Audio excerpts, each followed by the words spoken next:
Hello everyone. तर सकाळी सकाळी आज मी मस्त रेडी घेऊन झाली, कारण की आज आमच्या घराकडे निघणार होती दत्त जयंतीची पालखी, म्हणून मी मस्त रेडी घेऊन झाली.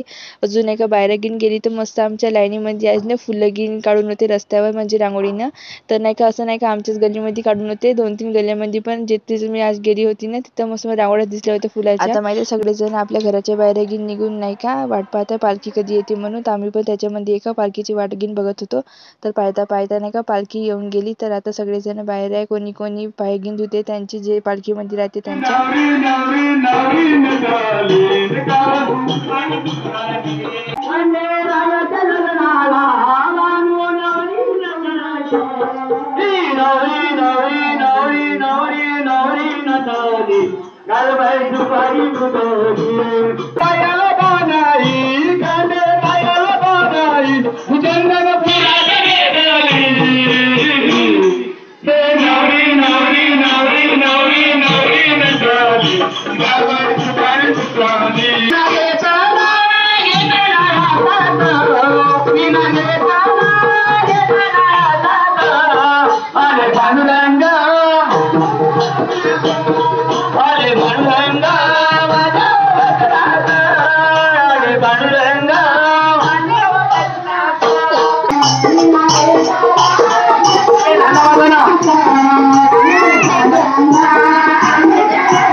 तर पालखी येऊन चालली गेली. त्याच्यानंतर नाही का मी बघायसाठी गेली होती कोण कशी रांगोळी घेऊन काढली.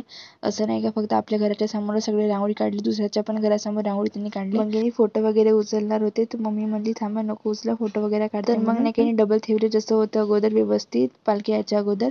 तर मग त्यांनी बोलवते साक्षीताईची मम्मीला ये म्हणून फोटो काढायसाठी. मग मी त्यांचा फोटो वगैरे काढली बऱ्यापैकी. यांनी फोटो बाहेर आणले कारण की नाही का पूजा करायसाठी. त्याच्यानंतर मी अजून समोर गेली ना, मस्त रांगोळ्या होत्या, अजून फोटो वगैरे ठेवून होते खुर्चीवर पूजा गिन करायसाठी. त्याच्यानंतर अशा प्रकारे नाही का आमच्या इकडे रॅली निघली होती दत्ताची, तर बहुत छान वाटलं. आणि मस्त छोटे छोटे मुली वगैरे लुगडं वगैरे घेऊन लावून आले होते. आणि रांगोळ्या फक्त आमच्याच गल्लीमध्ये नाही का पूर्ण वार्डामध्ये फक्त अशा रांगोळ्या होत्या आजचे दिवस. तर बहुत मजा आली, छान वाटलं. अशा प्रकारे माझी बहीण पण येऊन गेली आणि मग मी वापस जायसाठी निघलो, तर साक्षीताईची रांगोळी पण दाखवून दिलो.